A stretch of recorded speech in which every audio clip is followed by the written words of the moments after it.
ya se habla más de polifarmacia en el sentido que se refiere más a la cantidad de medicamentos y no ya a la iatrogenia, que los efectos que pueden tener los medicamentos sobre los pacientes cuando los indicamos en forma equivocada, en forma de cascada de medicamentos, y ya vamos a ver qué es, o inclusive también no advertimos sobre los efectos colaterales, estamos bien lo que es riesgo-beneficio.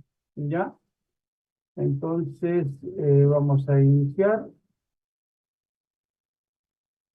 Aquí tenemos los síndromes geriátricos, ¿sí? Los síndromes geriátricos, como les decía hace un momento, cuando comenzó la geriatría se hablaba de 5 síndromes geriátricos: el deterioro cognitivo, la inmovilidad o dismovilidad hoy en día, la caída frecuente, urinaria y la iatrogenia, ¿ya? Con esto de la medicina defensiva, todo eso, ya como que comenzó a hablarse, como les decía, de polifarmacia. Aquí ustedes ven círculos viciosos geriátricos donde tenemos caída, desacondicionamiento, deshidratación, depresión, malnutrición, etcétera, y como el síndrome iatrogenia o polifarmacia, ¿sí? Interactúa con todos los factores que pueda tener esta persona, ya sean morbilidades, ya sean síndromes geriátricos presentes. Cualquier cosa me ¿Profe? interrumpen. Sí. Perdón, es que me están diciendo que están esperando que lo Ah, acepten. verdad. Sí, Ay, desde sala de espera, aquí estoy. gracias. Ahí, con 5. Ya, gracias.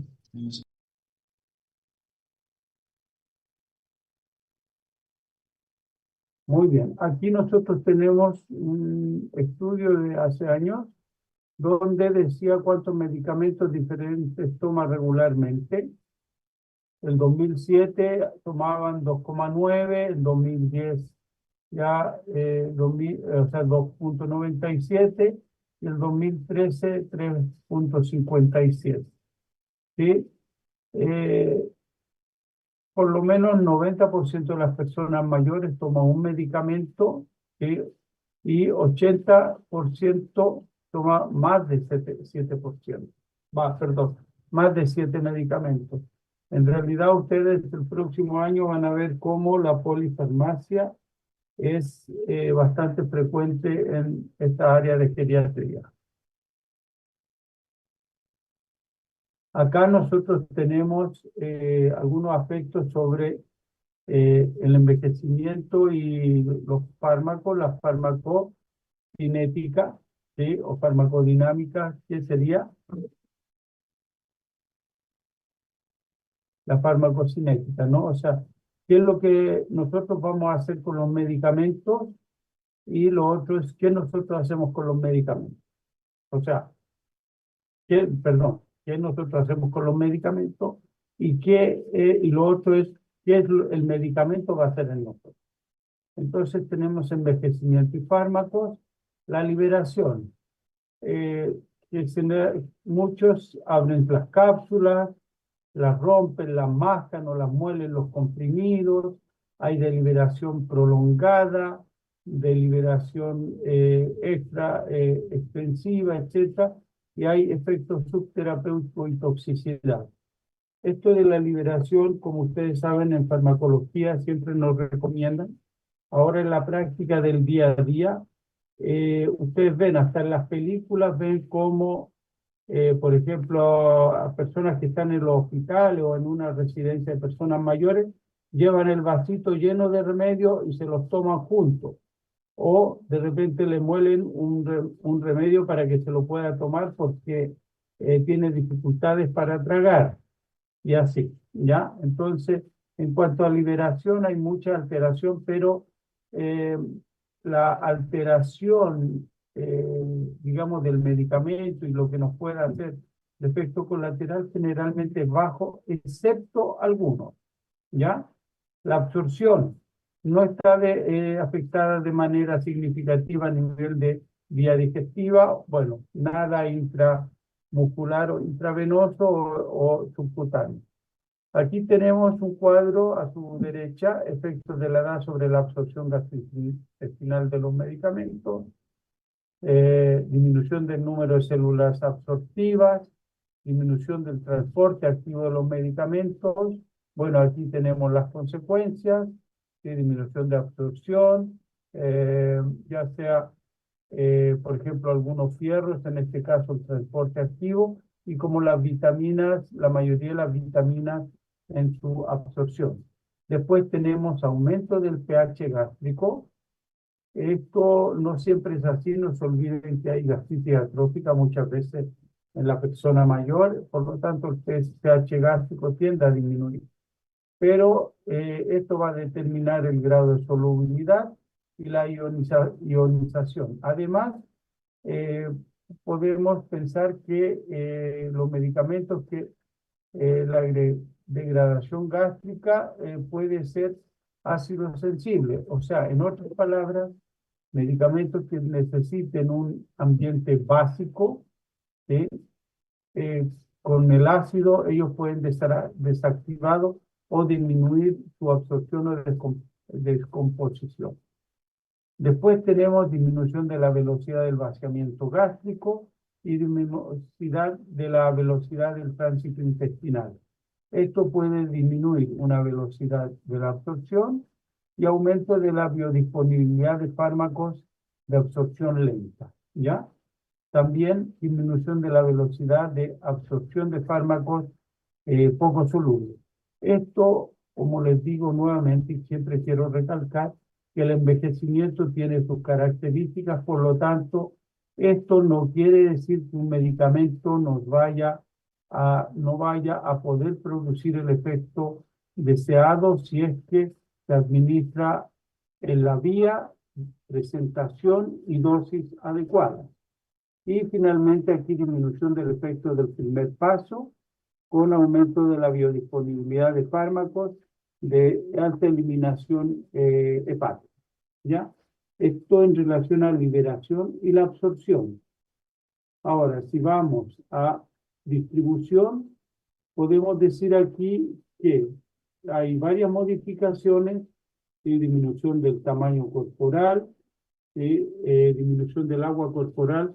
Ustedes saben que en este momento ustedes son un 60% de agua corporal aproximadamente, y las personas mayores llegan a un 50% y algunas inclusive un 45%.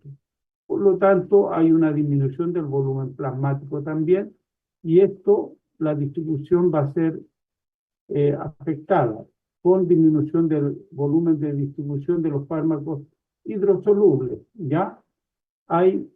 Disminuye la masa magra, o sea, la masa muscular, y aumenta la masa grasa, ¿ya? Entonces, los medicamentos que son liposolubles van a ser más distribuidos a este nivel. Por ejemplo, si yo les doy una benzodiazepina que es lipofílica, ¿sí? Se va a absorber y este medicamento va a ser distribuido a nivel de tejido graso, donde el medicamento se va a ir depositando. O sea, yo hoy día puedo darle una benzodiazepina a una persona mayor y de aquí, y que le va a hacer súper bien estos días, qué sé yo, pero de aquí a 5 días, una semana, tal vez esa persona esté durmiendo o esté cayéndose o esté con trastorno de equilibrio. ¿Por qué? Porque esto se va acumulando a nivel de tejido graso y no nos damos cuenta muchas veces de esta consideración. Disminución de la albúmina plasmática. En general esto no ocurre, ¿ah? O sea, aquí dice que hay disminución de la albúmina plasmática, pero una persona bien nutrida no tiene problemas en cuanto a esto. Ya ustedes saben que la albúmina es la principal proteína, ya sea como transporte, ya sea como presión oncótica, etcétera. Por lo tanto, en general no va a provocar mayor alteración, pero si hubiera una disminución de esta, ¿sí? Hay un aumento de la fracción libre de fármacos ácidos. O sea, en otras palabras, Ustedes tienen, por ejemplo, 10 moléculas de benzodiazepina y esas 10 moléculas generalmente la transportan 6 moléculas de albúmina, bueno, van a quedar 4 libres. Pero si hay 2 moléculas de albúmina, de esas 10 van a quedar 8 libres, por lo tanto los efectos colaterales, los efectos del medicamento van a ser mucho más intensos. ¿Ya? Aumento de las globulinas plasmáticas también, ¿sí? Disminución de la fracción libre de fármacos básicos. La albúmina es por fármacos ácidos y las globulinas por fármacos básicos. Y el flujo tisular más o menos se mantiene, pero hay efectos sobre los órganos que conservan el flujo, que podrían estar aumentados dependiendo del estado clínico de la persona en realidad. ¿Ya? ¿Qué es importante acá? Saber que en general la distribución puede estar algo aumentada. ¿Por qué? Porque hay menor volumen plasmático en la persona mayor, o sea, menos agua corporal total. Puede haber un aumento de tejido graso, por lo tanto, mayor depósito y saturación del tejido graso de algunos medicamentos. Y por otro lado, los transportadores de fármacos ácidos y fármacos básicos, ¿sí? También van a jugar su rol importante. Efectos sobre el metabolismo, ¿sí? Tenemos lo siguiente: disminución de la capacidad metabólica de reacciones de fase 1, esto a nivel hepático. Bueno, medicamentos aquí tienen todas el metabolismo hepático en la fase 1. Ustedes tienen que saber que hay disminución del flujo plasmático hepático y disminución de la masa hepática, pero sobre todo del flujo hepático. Por lo tanto, puede haber una disminución del metabolismo, ¿sí? De metabolismo de alta depuración de estos fármacos. Y con la masa hepática, generalmente, si bien puede haber una disminución, no es significativa, pero podría afectar, ¿sí? Los fármacos en la cinética de saturación. O sea, en otras palabras, en el hígado, más que nada, hay una disminución de la capacidad metabólica de la reacción de fase 1. Ustedes han escuchado ya del citocromo P450 y todos esos, ¿sí? Citocromos donde muchas veces compiten. Entonces, sí, aquí podría haber, a nivel de haber disminución de la masa hepática, menores receptores, ¿ya? La excreción, que es básicamente renal, hay disminución de la masa renal con los años, disminución de las células parenquimatosas, flujo plasmático renal también disminuye, hay una disminución de la depuración de creatinina y de la secreción tubular. Por lo tanto, hay una disminución de la depuración renal de los medicamentos. Esto es en general. ¿Por qué? Porque la mayoría de nosotros el riñón va disminuyendo su función. No es que sea patológico, pero con el envejecimiento nuestros riñones van achicándose, sobre todo a expensas de la corteza, que es donde están las nefronas, que son las unidades funcionantes del riñón, por el glomérulo, la cápsula de Bowman y todos los túbulos que existen, ¿ya? Entre los factores farmacodinámicos de la respuesta farmacológica tenemos los receptores, que hemos hablado ya de algunos números disminuidos, sensibilidad disminuida aumentada. Aquí podemos ver, por ejemplo, los receptores para los medicamentos beta bloqueadores, que hay una disminución de los receptores, por lo tanto muchas veces podemos dar medicamentos sin un efecto deseado en ese momento, y en la medida que vamos dando el remedio se van neoformando nuevos receptores hasta llegar a un efecto deseado. Mecanismos homeostásicos, los varoreceptores, los quimioreceptores, el sistema inmunológico y centro termorregulador. los varoreceptores, los quimioreceptores, sistema inmunológico, y tanto el centro regulador, termorregulador también, van a disminuir su sensibilidad. ¿Qué es lo que ha pasado con la pandemia? Hemos visto que por el virus del COVID, el SARS-CoV-2, tanto los varos como los quimioreceptores han invadido estos, provocando algunas alteraciones. Y en cuanto al sistema inmunológico, ustedes han visto que se ha formado una tormenta inflamatoria donde estos sistemas inmunológicos han sido hiperexcitados y por lo tanto después sobrepasados a llevar.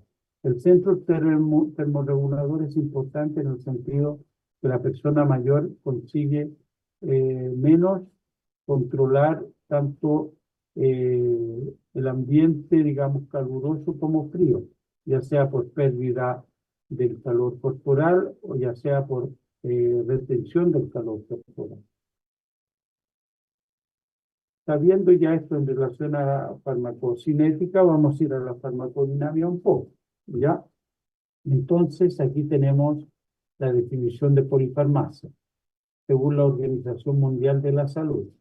Se define como un síndrome geriátrico que envuelve el uso concomitante de 3 o más fármacos. Hay otras definiciones, pero aquí estamos colocando la de la Organización Mundial de la Salud. Y enfermedad iatrogénica es un daño en la salud causado o provocado por un acto médico. Ustedes vean que aquí sale iatrogenia medicamentosa, enfermedad o alteración que se provoca por uno o más fármacos. O sea, si yo hablo de iatrogenia, no estoy hablando de polifarmacia, porque polifarmacia se refiere a 3 medicamentos o más, ¿ya? Y la iatrogenia yo la puedo solamente con un medicamento que indique que esa persona tome un medicamento, puedo provocar iatrogenia, ¿ya? Dentro de los factores de riesgo están los biológicos, la edad, sexo, raza, envejecimiento, nutrición, los patológicos, todas las patologías y sus severidades, farmacológicos, la interacción entre los mismos medicamentos, los efectos colaterales de uno sumado a los de otro, etcétera, el tipo de fármaco, la dosis, la duración, etcétera. Y los psicosociales. De repente el paciente tiene mala adherencia, hay algunos que se olvidan que se tomaron un remedio y al día siguiente se toman los 2 juntos, por ejemplo.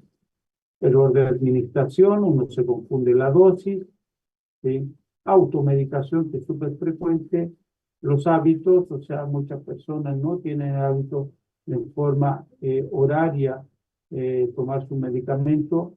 Aquí está la famosa letra del médico que nadie entiende lo que dice la receta y da mucha confusión, tanto para el químico farmacéutico como al mismo paciente.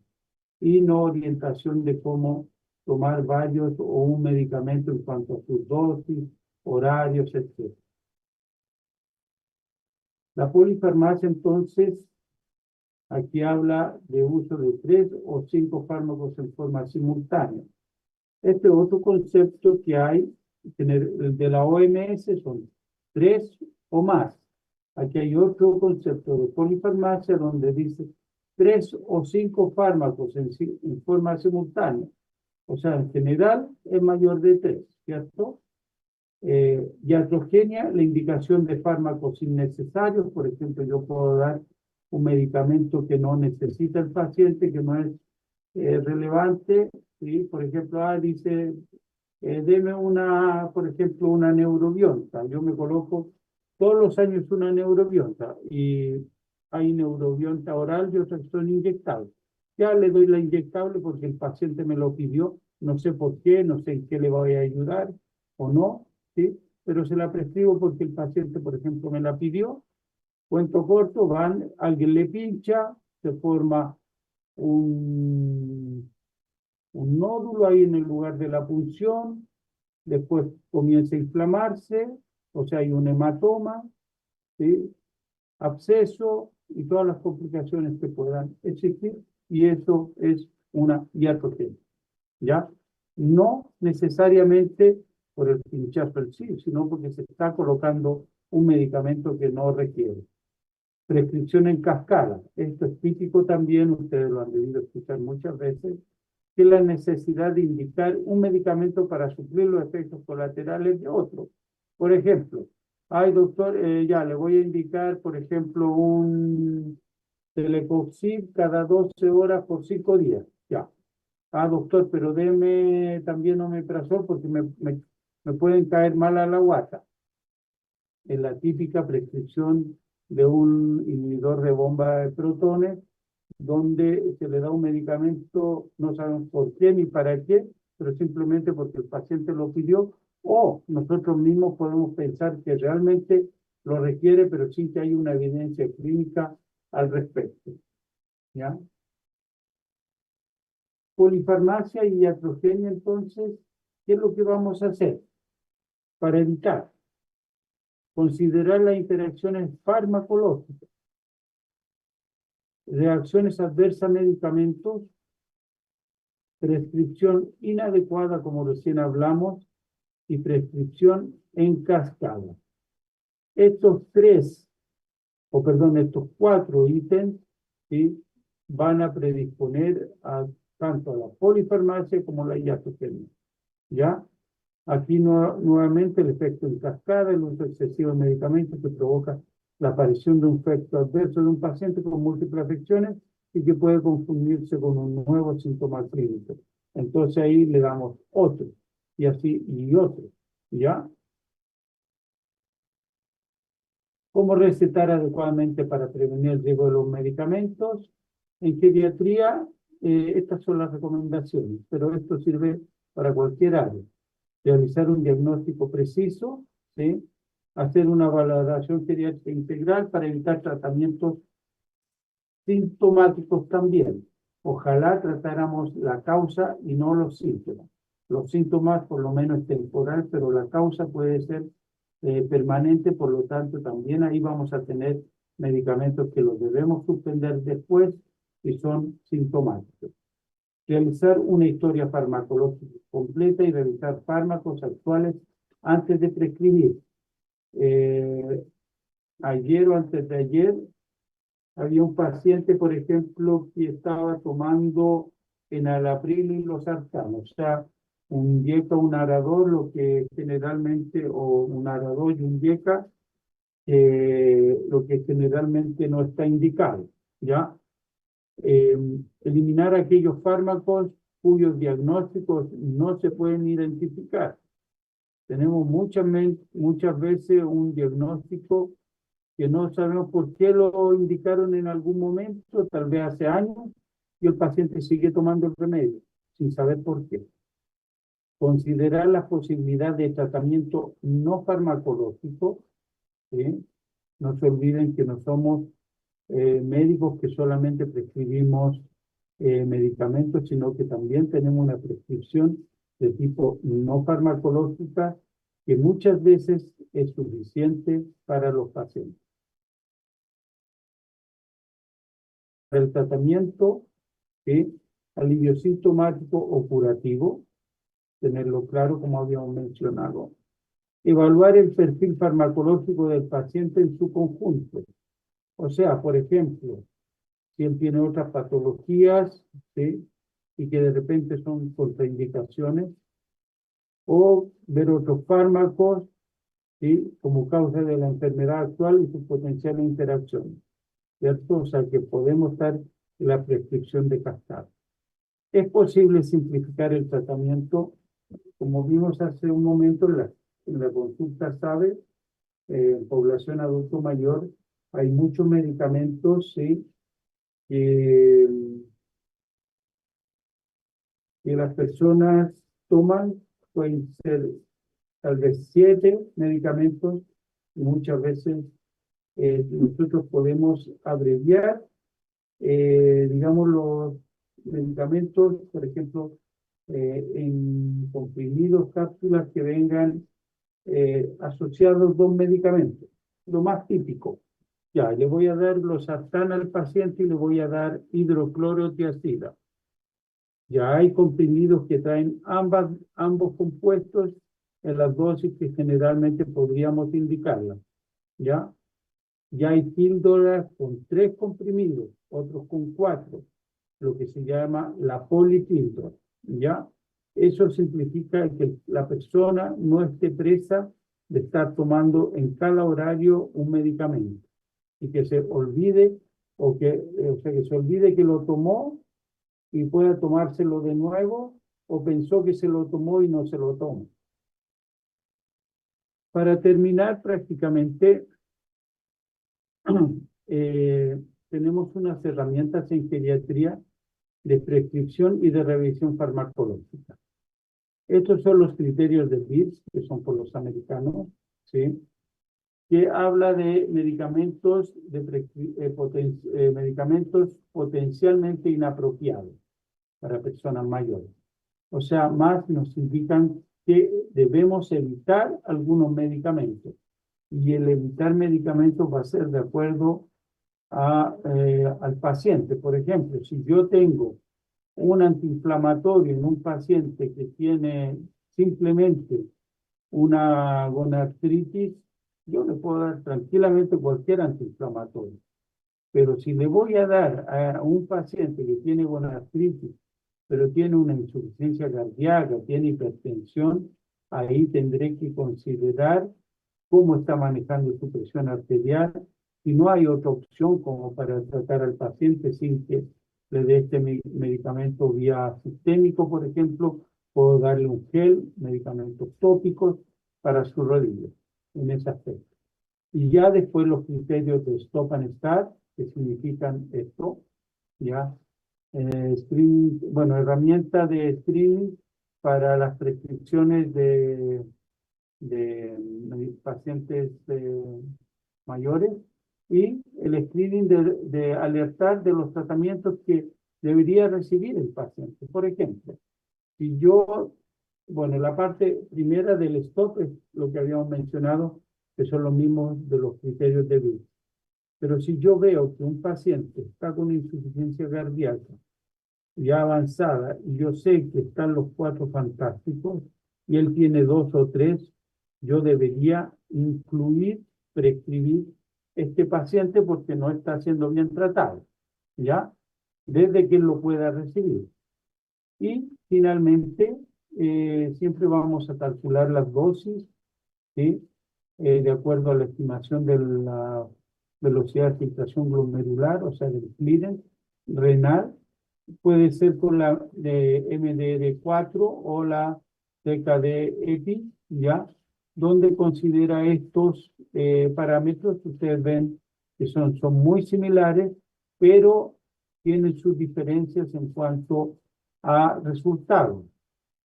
Aquí dice, en relación con la velocidad de filtración glomerular, las últimas recomendaciones señalan preferir la estimación cerca de EPI por sobre la MDRD4. Ambas tienen excelente correlación en etapas más avanzadas, ¿ya? O sea, de todas maneras, si bien ambas son muy buenas, preferir la CKD-EPI, ¿ya? Eh, ya la guía que es de enfermedad renal crónica del año 2017 recomienda las otras. En otras palabras, va a ser de acuerdo a la entidad de la sociedad, de la institución donde se dicten, digamos, las normas, los protocolos de prescripción de medicamentos, donde usemos estas fórmulas. No se olviden que es para estimular la velocidad o tasa de filtración glomerular. ¿Ya? Muy bien.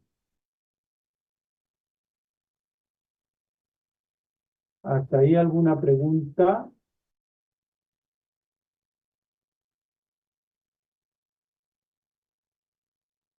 No, profesor.